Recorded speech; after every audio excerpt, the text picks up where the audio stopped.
Martin Scorsese's 2004 film The Aviator portrays the life of Howard Hughes from the late 1920s to 1947, in which he became the world's wealthiest man, a successful businessman, and an aviation pioneer, all while growing more unstable due to severe obsessive-compulsive disorder said to be brought on by various airplane crashes.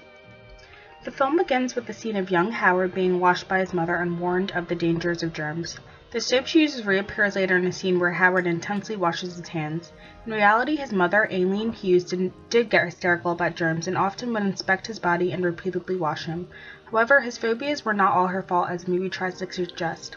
Sometime in his youth, he contracted syphilis, a detail not shown in the film that led to tiny blisters forming on his hands.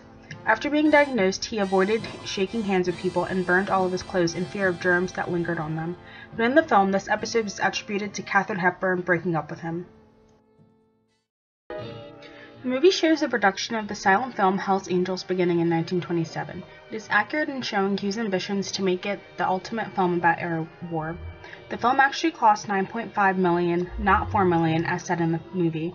The movie accurately shows Howard pouring himself and his cash into the film for 3 years against the advice of his advisors such as Noah Diedrich, who he hired to run Hughes' tool company.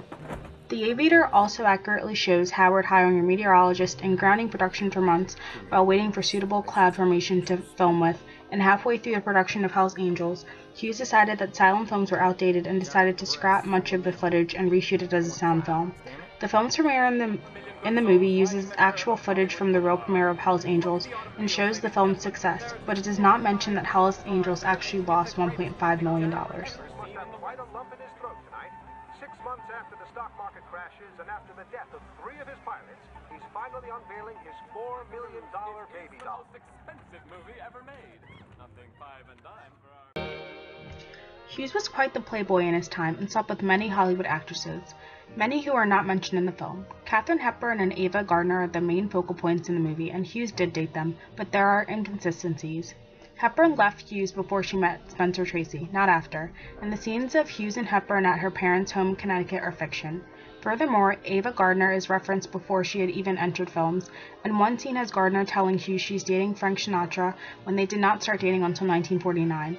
Although his audition of Faith Domerio was fake, as the film shows, she was in fact 15 years old when they began dating. Howard's first wife, Ella Boates-Wright, is not seen or mentioned in the film, although Hughes was married to her when he made Hell's Angels. Neither is his lover at the time of his marriage, Billy Dove. Ella filed for divorce in 1929. After securing contracts with the Army Air Forces for 2 projects, by 1946 Hughes had only finished the XF-11 reconnaissance aircraft. On July 7, 1946, Howard was involved in a near-fatal aircraft crash. He took the prototype XF-11 for a test flight, but one of the engines malfunctioned, causing him to crash into a Beverly Hills neighborhood near the Los Angeles Country Club he was trying to land in. He failed to make a crash landing on a golf course. I'm gonna try for the Wilshire Country Club, not Tom, you read me? Wilshire Country Club, copy that. Howard, reduce engines to 1,000. Ah!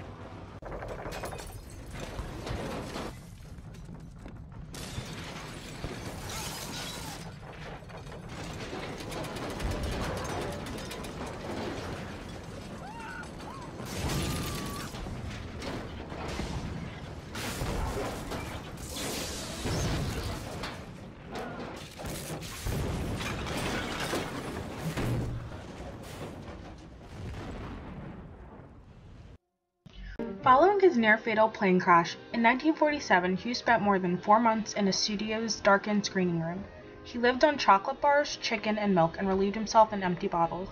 Hughes also wrote detailed memos to his aides on yellow legal pads, giving them explicit instructions not to look at him or speak unless spoken to. Surrounded by dozens of Kleenex boxes, which he continuously stacked and rearranged, Howard sat fixated and often nude in a chair watching movies. When he came out in the spring of 1948, he had not bathed or cut his hair or nails for weeks. May of 1939 is when Howard Hughes first acquired stock for nearly $7 million in Transcontinental and Western Airlines, which later became Trans World Airlines, or TWA, due to urgings from its president, Jack Fry. Safe up there.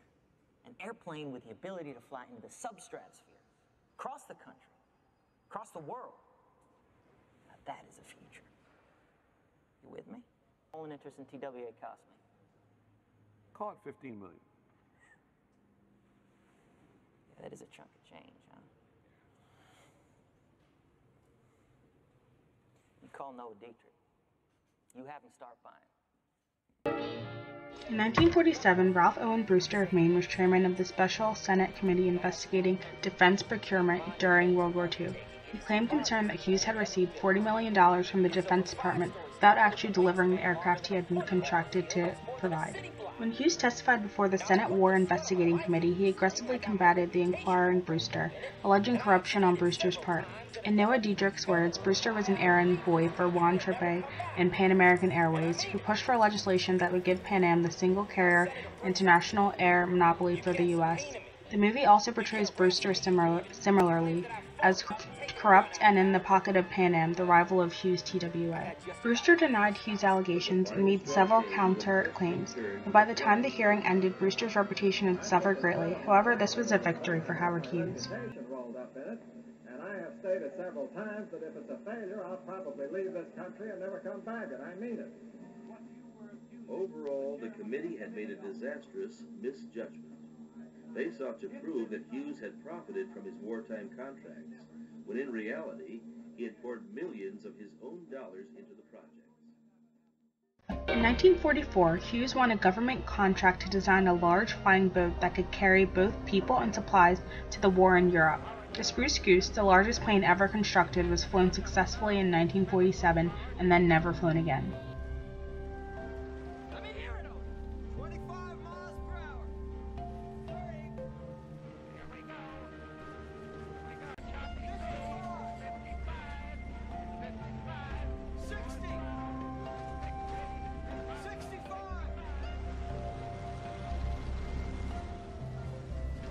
70.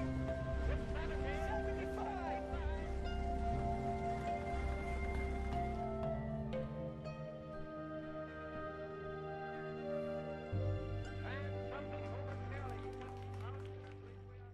Overall, Martin Scorsese's film does accurately show the life of Howard Hughes from 1927 to 1947, but with some inconsistencies and vital information left out. The Academy Award-winning film shows the triumphs and struggles in the life of one of the greatest men in modern American history.